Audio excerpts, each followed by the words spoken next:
Creating a detailed family history can be quite extensive, but I can give you a brief example. The Smith family history.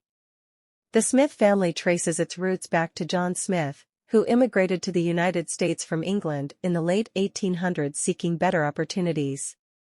He settled in New York City and worked as a blacksmith, eventually starting his own successful business.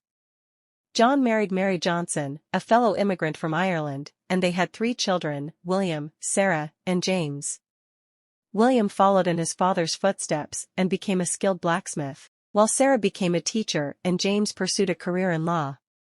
William married Margaret Thompson, and they had 4 children, Thomas, Elizabeth, Emily, and Michael. Thomas inherited his father's blacksmithing business and expanded it into a thriving enterprise. Elizabeth became a nurse, Emily pursued a career in journalism, and Michael became a successful businessman. Thomas married Rebecca Adams, and they had 2 children, David and Jennifer. David continued the family tradition by taking over the blacksmithing business, while Jennifer became a veterinarian. David married Anna Brown, and they had 3 children, Daniel, Jessica, and Matthew. Daniel became an engineer, Jessica pursued a career in finance, and Matthew became a chef. The Smith family continues to grow and thrive, with each generation contributing to its rich history and legacy.